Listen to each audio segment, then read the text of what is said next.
Guys, it is finally time to talk about this January 2019 lunar eclipse happening on the 21st or the 20th, depending on where you are in the world.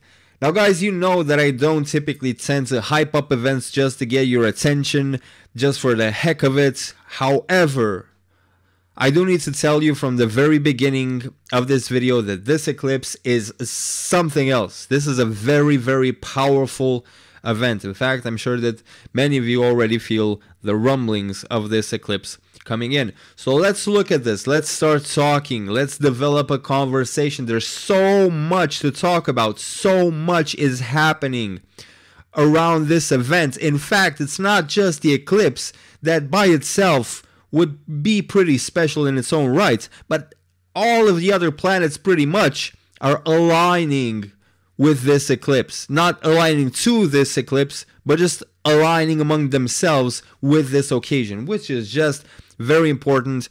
And let's get right into it, right? So this event happens on 0 degrees of Leo. 0 degrees, 51 minutes of the sign of Leo. This again can depend a bit, right? The minutes can depend a bit depending on where you are in the world, but that's not going to be so important.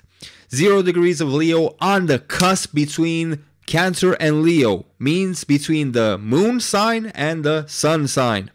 Stick with me, this is important. You're going to learn a bit of astrology from this. If you're among the people who doesn't understand this mumbo jumbo and just wants to know, well, what does this mean for Libra?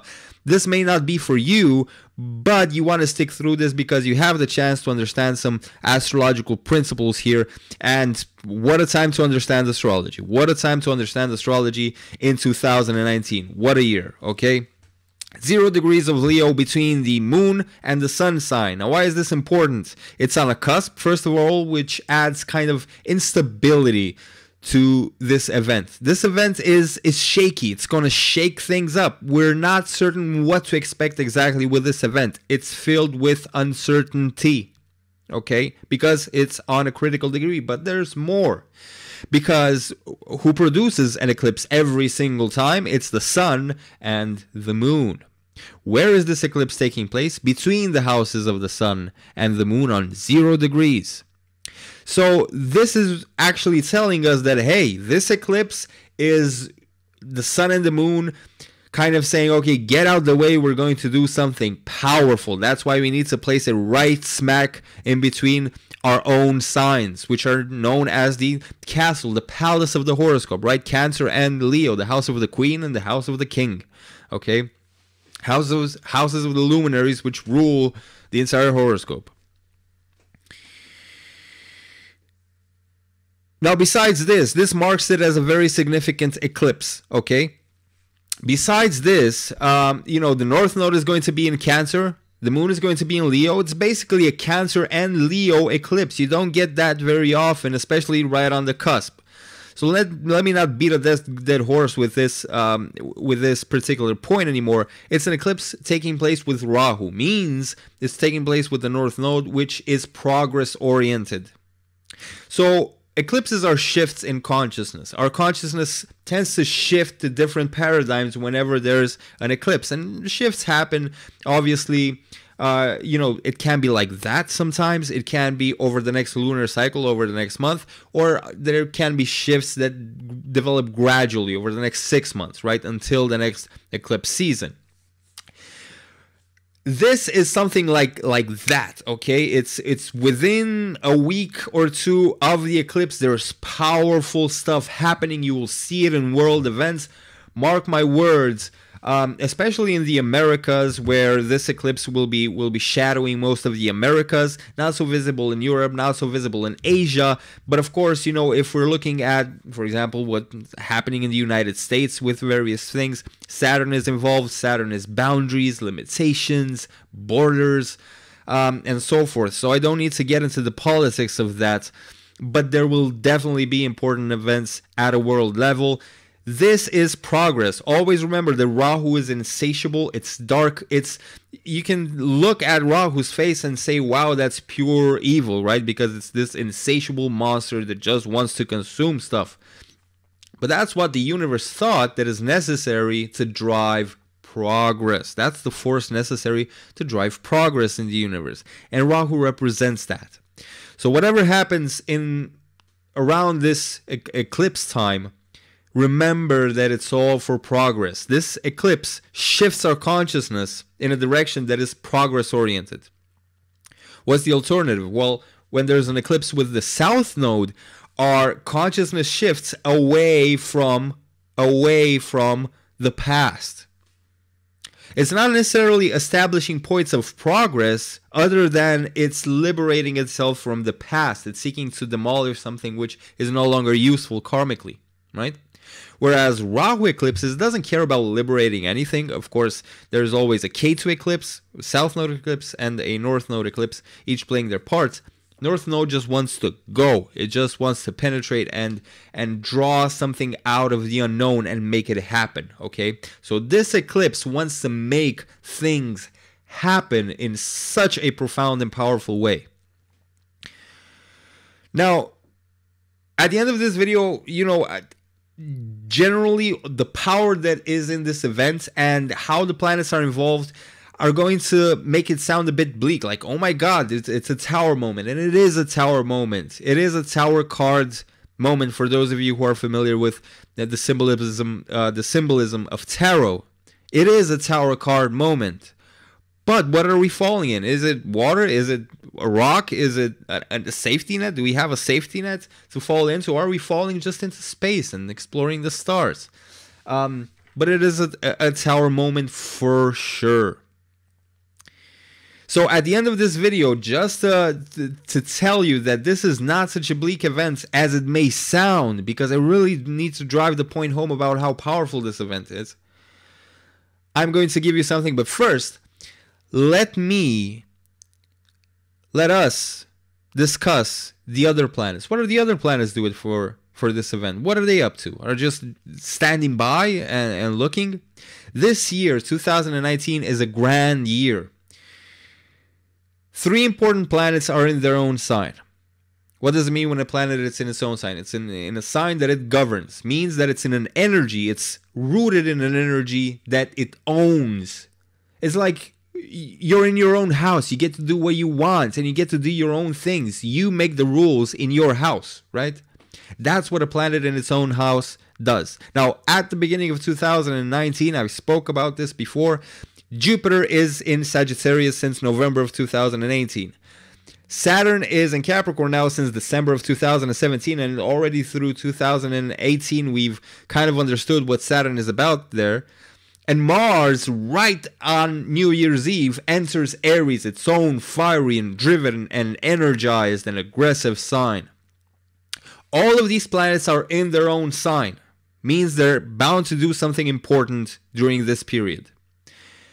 But that's not all. See, the interesting thing, the really interesting thing is that not only are they in their own sign, they are aspecting each other.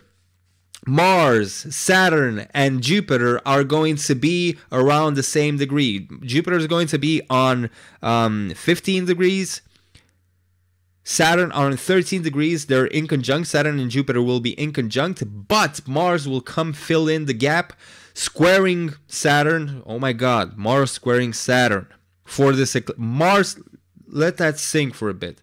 Mars, the planet of aggression and drive and energy, squaring Saturn, the planet of limitation, boundary, sobriety, and 2 of the most powerful malefic planets, which malefic energy is harsh, it's difficult, it's challenging. Not that it's bad. Challenges are sometimes good. Many times they're good. They produce growth.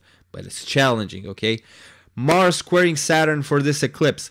Mars trining Jupiter and Venus, because Jupiter and Venus are going to be conjunct. Like, I don't even know which angle to take this from and how to, like, so many planets aspecting. Jupiter and Venus conjuncting into Sagittarius. That speaks about worldly things being kind of in conflict with spiritual, idealistic aspects. There's discussion about the right and wrong and practicality of things. There's issues of, what's the word I'm looking for? Too much of a good thing is kind of associated with Jupiter and Venus conjuncting. Jupiter and Venus are not compatible.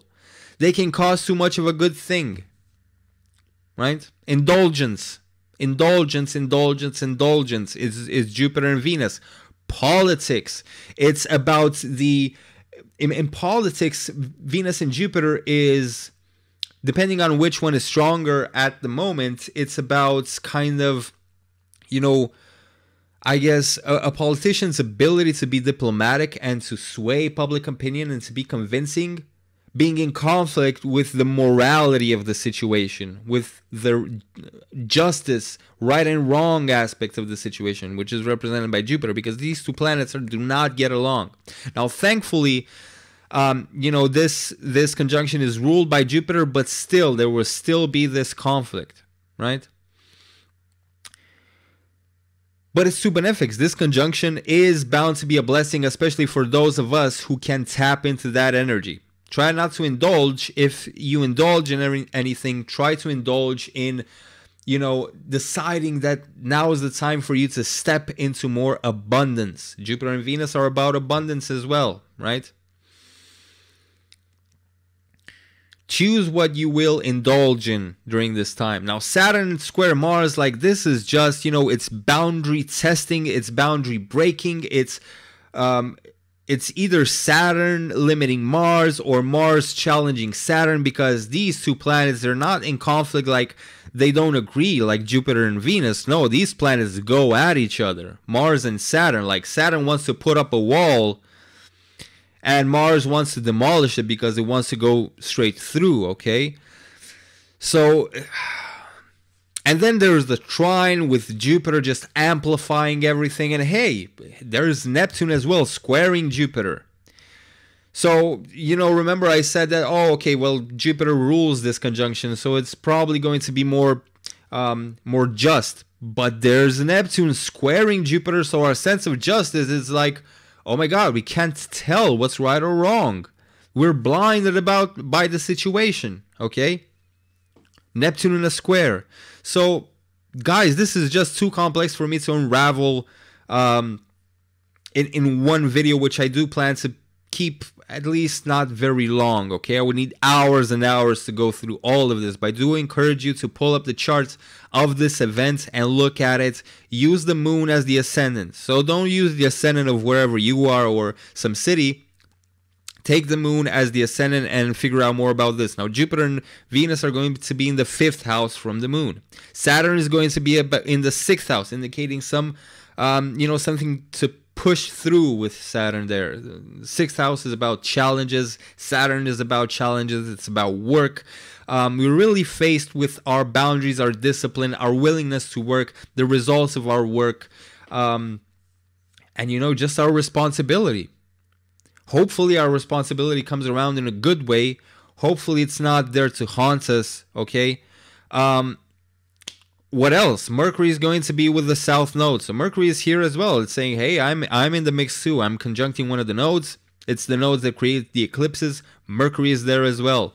Who else is there? Uranus. What is Uranus doing? The planet of chaos and anarchy and dismay. What is that planet doing? It's squaring the nodes. It's squaring the nodes. A lot of squares. There's a trine with Mars and Jupiter, but a lot of squares. Neptune is squaring Jupiter. Deception. Okay, that's flat out deception through politics and diplomacy. With Venus also there. Our sense of justice is going to get blinded. Hopefully not. Hopefully we can see through. But be mindful that that's in the air, okay? Saturn and Mars, a lot of conflict. And Uranus transiting the nodes by square. There's something very unusual going to happen. There's something very unusual and unexpected, because both the North Node and Uranus are about unexpected, unconventional, unusual, sudden things. Something sudden is going to happen. We've been deceived. We've been deceived. Now pay attention. We've been deceived into thinking that something is about something else, when in truth we've been deceived. And the truth will come out all of a sudden, and some of us will realize, oh my God, this is what it was about all of the time. How could I not see this? Some are not going to wake up at all. That's their problem. But we need to understand that all of these planets, again, let me drive this home, all of these planets are aligning on an eclipse. On an eclipse happening between Cancer and Leo on the cusp. Now, I'm putting so much pathos in this just so that some of you who may not be familiar with astrology slang to such a great extent or astrological techniques really understand that this is not common, okay? This is not common, especially at the heightened level that events are in the world and the energy. I'm sure that you can feel that. This is not common. This is going to be powerful. Now, I'm sure that this sounds like a zombie apocalypse or like a war is going to start. And hey, you know, that may be the case in some parts of the world. I'm not here to say that that's not going to happen because obviously there's a lot of potential for strife with this eclipse. This is a powerful click for consciousness at a world level. But I'm going to tell you something which is really promising about this event.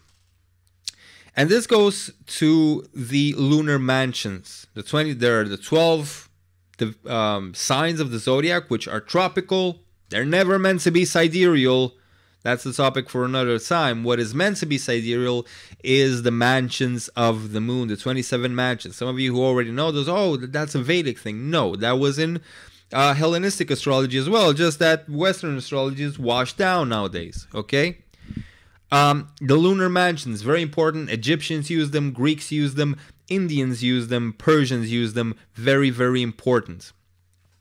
And since these mansions belong to the moon, just like the signs belong to the sun, they're created primarily by the moon and secondarily by the sun, just like the signs are created primarily by the sun and secondarily by the moon. The placement of the moon in one of its lunar mansions is very important, and those lunar mansions hold some very powerful energy. They're sidereal, they're the stars. That energy comes from the stars, okay? Very important, very powerful. So, what is so special about this constellation, the star system that this eclipse is going to take place in? The name of this constellation is Pushya. And what Pushya means is to grow or to blossom or to flower. This constellation is actually known as the best lunar mansion. It's not my personal preference or someone's personal preference. That's one of its names, the best lunar mansion.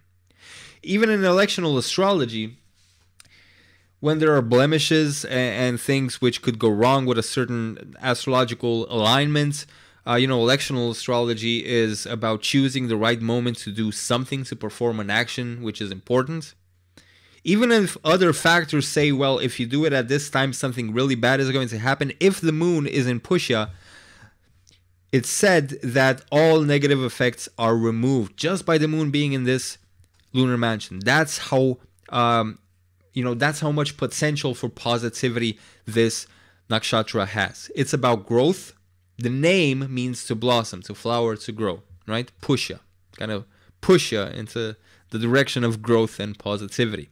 So what this means is that, again, Rahu wants progress. All of the planets have aligned in their own signs. Yes, there's deception in the air. Yes, there's going to be a tower moment. There's going to be all the stuff that I mentioned. However, fundamental to this event is growth and blossoming. Will you blossom? Will humanity be closer to blossoming in a full sense after this eclipse? And I certainly believe that is the case. I think that profound realizations are going to take place around this event. Give it a month, right? If it doesn't happen that day, even though if you're sensitive, you will feel the shakiness of this event, give it a month. I'm sure that profound realizations are on their way, are starting to peek in, and are going to find their way into our consciousness. So this event is about growth. This event is about progress. Don't look behind you at the things that are falling apart. Don't look sideways to the craziness that is going on. Look straight forward. Pursue your growth. Pursue positivity. This is a really blessed event. This is the universe giving all of humanity in this point a choice. Here's your choice. You always have a choice, but sometimes it's limited by this and that and this other thing. But now, during this eclipse, is where the universe is saying, listen up. This is the choice that matters. I've been giving you a lot of choices. You've messed some of them up. Some of them you've taken advantage of. That's all fine. Now this is the choice that matters. Guys, I hope that you have a beautiful, wonderful, splendid lunar eclipse. Do make use of this energy, and I'll see you on the other side. Good luck.